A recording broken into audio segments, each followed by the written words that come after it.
ये Batman the Grimm night की कहानी है। कह सकते हैं कि जब पनिशर और बैटमैन मिला तब ग्रिम नाइट बना। अगर आपको ये कहानी पसंद आए तो सब्सक्राइब कर लेना वीडियो देखने के बाद। गॉथम सिटी के नीचे ग्रिम नाइट गॉर्डन को पकड़े कहीं ले जाते रहता है। उसका हाथ पीछे बंधा रहता है। वो सोचता है कि अगर ये बैटमैन ही है या बैटमैन जैसा थोड़ा सा भी है तो शायद उसकी बात समझेगा। और वो बोलता है, मैं तुम्हारा दोस्त हूँ। और जवाब में ग्रिम नाइट उसके पीठ पे चाकू सटाए बोलता है, चलते रहो। गॉर्डन को एहसास होता है कि वो गंदे नाली में है जो शहर के नीचे है। ग्रिम उसे देखता है।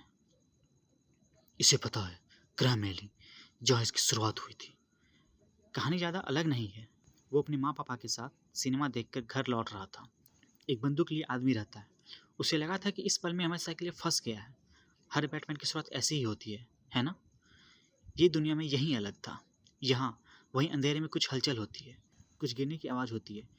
फिर वो बच्चा ज़मीन पर पड़े बंदूक लेता है। छोटे, तेरे को इसकी जरूरत नहीं है।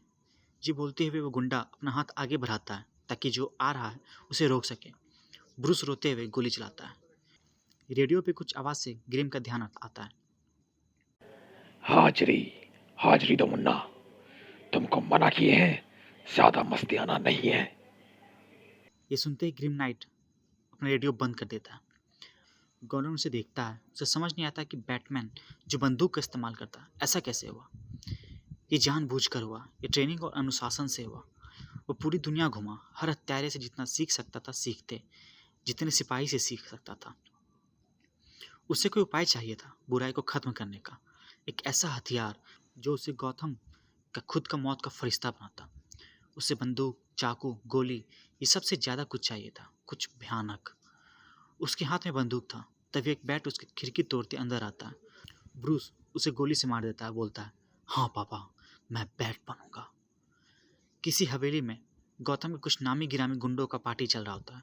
तभी वहाँ धुआं उठता है और वहीं बैटमैन, लेडीज एंड जेंटलमैन, बहुत खा चुके, पार्टी खत्म, अभी इसी पल से कोई सुरक्षित नहीं है। और वो वहीं आग लगा देता है। सब जलने लगते हैं। ये बैटमैन की जंग की शुरुआत थी। सब हार गए, एक के बाद एक। गॉर्डन समझने की कोशिश करता है जैसे ग्रिम नाइट उसे नाली में आगे धकेलते ले जाता है और दूसरा मुक्का उसे चुप कर देता है। अपनी दुनिया में ग्रिम नाइट का ऐसे रंग बिरंगे कटभोगनों से पाला नहीं पड़ा था जैसा कि ये बैटमैन का हुआ था। उसका पाला किसी और से हुआ था। उसकी दुनिया में उसके जेम्स गॉर्डन ने उसे मजबूर किया था। उसे बैटमैन के काम करने का तरीका पसंद नहीं था। जिम अपने आदमियों को बैटमैन के बारे में बताते रहता है। वहीं एक अफसर कॉफ़ी पीते बोलता है, ये बैटमैन वाला जो नमूना है वो तो अपना ही काम आसान कर रहा है, इसमें क्या दिक्कत। गॉर्डन को विश्वास नहीं था कि ये सही है, ये आतंक है। उसी रात जीसीपीडी के छत पे गॉर्डन एक बैट सिग्नल के सामने अपने कुछ सिपाहियों के साथ खड़ा रहता है। तभी अचानक कुछ गोली चली और वहाँ अंधेरा हो जाता है। और वहीं बैटमैन उसके पीछे से, मैं तो तुम्हें काबिल तारीफ समझ रहा था, पर तुम तो तारीफ के लायक भी नहीं रहे। मुझे यहाँ उजाले में इस जिन के पास क्यों बुलाया। पर वो सिर्फ उजाला वाला चिन्ह नहीं था, उसमें चुंबक लगा था। और तभी बैटमैन उसे चिपक जाता है और सब सिपाही उसे बंदूक ताने रहते हैं। यह देख के गॉर्डन हंसता है और बताता है कि उसे उसके सारे तरकीबें पता हैं, सारे पैसों का झोल। और उसके आदमी बैटमैन के पैसों पे रेड भी डाल रहे हैं। बैटमैन के पास अब कुछ नहीं बचेगा उसके झोले में। गॉर्डन, हम लोग तुम्हारे एने का हटाएंगे, तुम्हें गिरफ्तार करेंगे और जज के सामने पेश करेंगे। गॉर्डन ये बोलकर हंसता है। इस पर बैटमैन बाकी के सिपाहियों की तरफ देखते हुए, कितना मिल रहा है तुम लोगों को गॉर्डन का ऐसा काम करने से? तुम्हें पता है ये किसका शहर है? मैं तुम सबको नाम से जानता हूँ। इस पर गॉर्डन, मजे ले रहे हो? मैंने जीसीपीडी में आए पैसों से वेन टेक से सारे सामान लिए हैं जिससे इन सब की पहचान छुपी रहे। इस पर बैटमैन हंसता और बोलता है, पैसे अच्छी जगह लगाए हो। और तभी सभी सिपाहियों के यूनिफॉर्म में लाल रंग जलने लगता है और एक एक करके सब फटने लगता है, जिससे सब तुरंत मर जाते हैं। बैटमैन वहाँ से छूटकर गॉर्डन पे हमला करता है, उसे एक छत से उल्टा लटका देता है और उसे पूरा शहर दिखाता और बोलता है, अच्छा खेल खेले तुम जिम, पर तुम मेरे रास्ते में हो। तभी रेडियो पे आवाज़ आती है, किसी ने जीसीपीडी के ब्लिम्स को हाईजैक कर लिया है और उसके निशाने पे ब्लैक गेट और आर्कम एसाइलम है जिसमें जहरीले गैस है। हे भगवान, इसे सब मारे जाएंगे। हम वहाँ तक कितने कम समय में नहीं पहुँच सकते वो खाली करवाने के लिए। कोई मदद करो। वापस से अपनी दुनिया में गॉर्डन एक कुर्सी से बंधा रहता है। होश आते ही, "क्या- क्या- कहाँ हूँ मैं?" वहीं ग्रिम नाइट की आवाज़ आती है, मेरी दुनिया में, इसी जगह से तुम मेरी बर्बादी की शुरुआत किए थे। तो यही सही लगा मुझे। गॉर्डन के सामने स्क्रीन पे वीडियो चलती रहती है, उसके ऑफिस की, उसके घर की, उसकी बेटी के घर की। उसे देखते गॉर्डन, ये तो मेरे ऑफिस, मेरे घर, जहाँ जहाँ मैं रहा हूँ।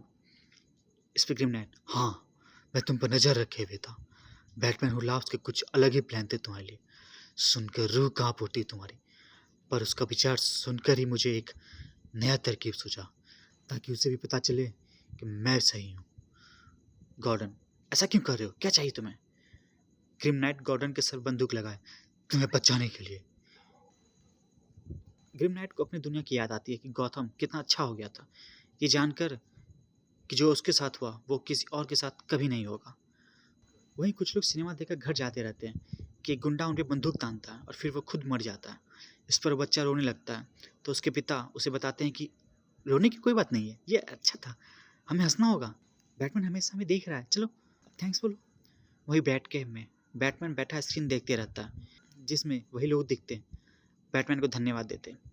अल्फ्रेड कुछ बोलने वाला ही रहता है कि बैटमैन बोलता है, रुको अल्फ्रेड, कुछ देर मेरे साथ ये देखो।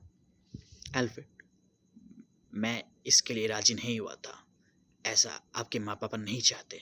मैं जा रहा हूँ, और हाँ, मुझे पता है कि आप मेरे गर्दन में बॉम्ब लगाए हो।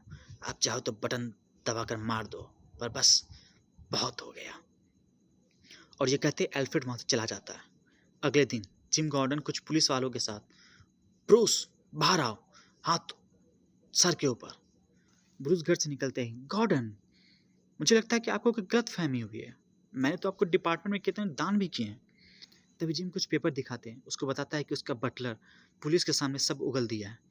तभी ब्रूस पीछे से बंदूक निकालता है और फिर दोनों में लड़ाई होती है, और अंत में ब्रूस का कॉलर पकड़े जिम को गुस्साते हुए तुम्हें गिरफ्तार किया जाता है।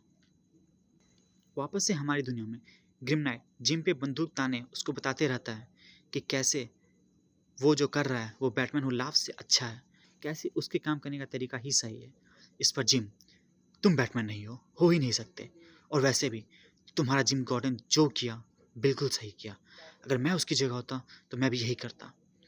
इतने में ग्रिम नाइट बंदूक चलाने वाला ही रहता है कि बैटमैन हु लाफ्स उसको रोकते हुए, ना मुन्ना, ये क्या कर रहे हो? इतनी आसानी से मौत? कुछ तो मजेदार होना चाहिए। रहने दो तुम, हम देखते हैं। इसके लिए तो हम मौत से भी बुरा सोचे हुए हैं। तो आपको ये कहानी कैसी लगी? हमें कमेंट सेक्शन में ज़रूर बताएं, और ऐसे ही कहानियों के लिए जुड़े रहिए द कॉमिकोहॉलिक के साथ। शुक्रिया।